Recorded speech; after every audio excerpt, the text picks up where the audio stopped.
بلوچستان کے حالات سے ہر وقت باخبر رہنے کے لیے خبریں اور تجزیہ ڈاکٹر امجد ایوب مرزا پیش کرتے ہیں۔ پلیز چینل کو جوائن کیجیے۔ Hello and welcome to my show. دوستوں، میں چاہوں گا کہ آج کا ویڈیو آپ پورا دیکھیں۔ خبر یہ ہے کہ بلوچستان میں سرکاری ملازمین نے ہڑتال کر دی ہے، پین ڈاؤن سٹرائک، یعنی قلم چھوڑ ہڑتال کر دی ہے۔ قلم چھوڑ ہڑتال بڑی ہڑتال سے پہلے کا ایک مرحلہ ہوتا ہے۔ یہ انتہائی ابتدائی ایک طریقہ کار ہے ہڑتال کا۔ تو اس میں سرکاری ملازمین کبھی یہ کرتے ہیں کہ ہر روز 1 گھنٹے کے لیے قلم چھوڑ ہڑتال کرتے ہیں، اس کے بعد اس کا دورانیہ بڑھتا ہے، پھر پورے دن، پھر ہفتہ، پھر اس طرح سے پھر وہ جنرل سٹرائک میں تبدیل ہو سکتی ہے۔ مسئلہ یہ ہے کہ بلوچستان کے اندر کوارڈینیشن نہیں ہے۔ میں یہاں کوئی پروپیگنڈا نہیں کر رہا یا کسی کی مخالفت نہیں کر رہا یا میں کسی کو کوئی تجویز نہیں دے رہا، میں ایک تجزیہ کر رہا ہوں۔ اور میرے تجزیے کے مطابق جو میں نے آج تک انقلابات دیکھے ہیں یا جن کی تاریخ میں نے پڑھی ہے، ان میں کچھ چیزیں ایسی ہیں کہ جب تک وہ ایک سمفنی کی طرح وہ ان کے اندر ہم آہنگی نہ پیدا ہو، اس وقت تک اس کے وہ نتائج برآمد نہیں ہوتے جن کی ہم خواہش کرتے ہیں۔ مثال کے طور پر ایک ملک کے اندر اگر بغاوت ہوتی ہے عوام کی اور وہ حکومت کا تختہ الٹنا چاہتے ہیں، اس کے ساتھ ساتھ نظام کی بھی تبدیلی چاہتے ہیں، تو اس کے لیے یہ ضروری ہے کہ پورا معاشرہ اس تبدیلی کا حصہ بنے، اس انقلاب کا حصہ بنے۔ اسی طرح آزادی کی تحریکیں ہیں۔ جو ممالک بھی آزاد نہیں ہیں یا وہ مقبوضہ ہیں، ان کے اوپر دوسرے ملکوں نے قبضہ کیا ہوا ہے، وہاں کی انقلابی تحریکوں کا بھی اگر جائزہ لیا جائے تو صرف گریلا جنگ کے ذریعے جو ہے وہ آزادی حاصل کرنا خاصا مشکل اور کٹھن کام ہے۔ کئی ایسے واقعات ہیں جن میں ہم دیکھتے ہیں کہ آزادی صرف گریلا جنگ کے ذریعے حاصل نہیں کی گئی، جس میں سب سے مشہور واقعہ جو ہے وہ خود ڈاکٹر چے گویرا کا ہے، جس کو بہت سارے دنیا کے انقلابی جو ہے وہ اپنا ہیرو بھی مانتے ہیں۔ لیکن چے گویرا جب بولیویا میں گئے تو صرف گریلا جنگ کے سہارے پر انہوں نے بولیویا میں انقلاب کرنے کی کوشش کی، وہ کامیاب نہیں ہوئے، کیونکہ بولیوین سوسائٹی جو تھی، وہ معاشرہ جو تھا بولیویا کا، اس کے باقی جو سیکٹر ہیں، حصے ہیں، وہ لا تعلق تھے اس انقلابی جدوجہد سے جو چے گویرا کرنے کی کوشش کر رہے تھے۔ اب اس میں جب میں کہتا ہوں نا کہ ایک سمفنی کی طرح ہونا چاہیے، سمفنی ایک میوزک کی ایک صنف ہے، اور جیسے میوزک جو ہے، موسیقی جو ہے، اس میں صرف گلوکار کی آواز ہی نہیں بلکہ ہارمونیم، طبلہ، ستار، گٹار، ڈرمز، یہ چیزیں جب تک ایک خاص طریقے سے نہ استعمال کی جائیں، وہ میوزک کانوں کو اچھا نہیں لگتا، وہ میوزک پھر بے ڈھنگا ہو جاتا ہے، بھدا ہو جاتا ہے۔ اب صورتحال یہ ہوتی ہے اس کے اندر کہ ایک ہوتی ہے انڈیویجول ول، انفرادی خواہش۔ میری ایک انفرادی خواہش ہو سکتی ہے کہ بلوچستان آزاد ہو جائے، لیکن جب تک میری یہ انفرادی خواہش میرے سماج کی اجتماعی خواہش میں تبدیل نہیں ہوتی، اس وقت تک اس تبدیلی کی، اس آزادی کی جدوجہد کی مطلب ہے کہ شروعات بھی نہیں ہو سکتی نا۔ اب ہم نے دیکھا ہے کئی دفعہ ایسا ہوا ہے کہ بہت بڑے بڑے حملے ہوئے ہیں بلوچستان میں، پاکستانی فورسز کے اوپر ہوئے ہیں، لیکن کچھ عرصے کے بعد، گھنٹوں کے بعد، دنوں کے بعد وہ حملے پسپائی کا شکار ہوتے ہیں، انہیں پیچھے ہٹنا پڑتا ہے۔ پسپائی کوئی بری بات نہیں ہے، پسپائی ایک حکمت عملی ہے، تو اس لیے میں سمجھتا ہوں کہ حکمت عملی کے تحت وہ لوگ پسپائی اختیار کرتے ہیں۔ اس میں جو بہت امپورٹنٹ چیز ہے وہ ہے سرکاری ملازمین، اور سرکاری ملازمین کی جو ہڑتال ہے وہ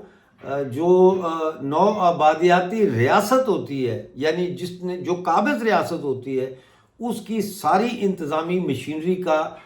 پہیہ جام کر سکتی ہے، بلکہ کر دیتی ہے۔ اسی طرح بجلی کی جو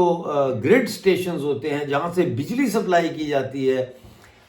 کولونیل یعنی نوآبادیاتی قبضے کے نمائندہ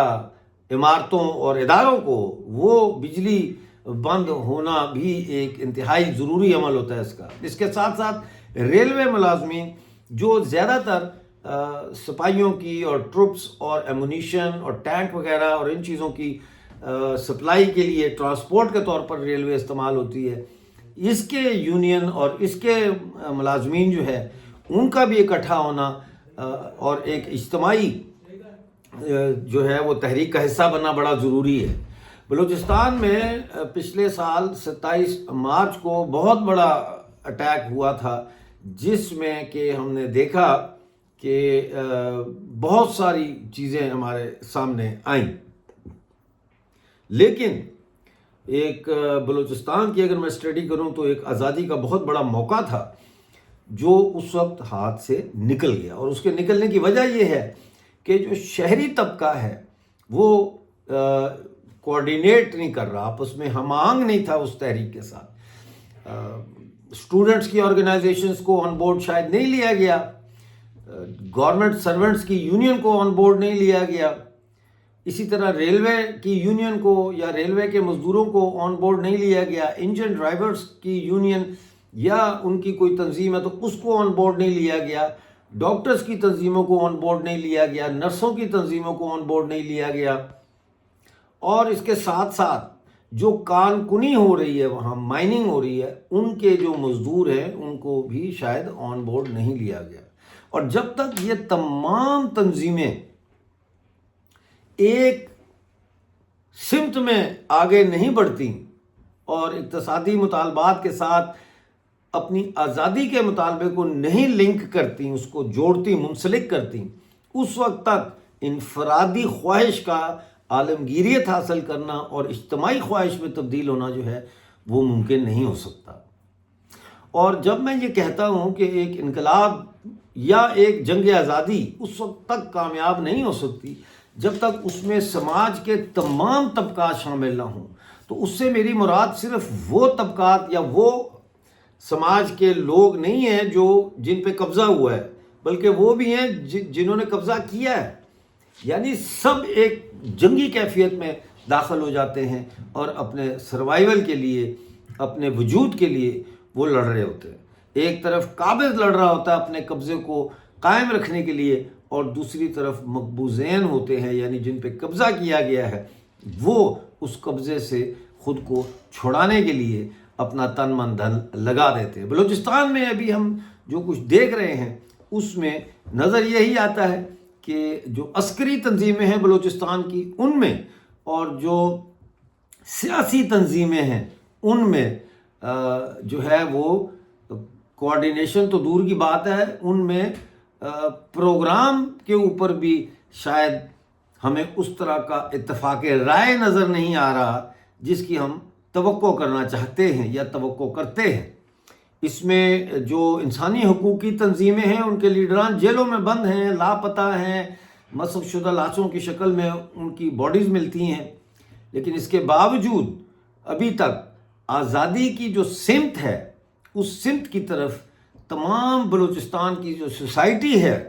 اس کے محکوم طبقات یا محکوم حلقے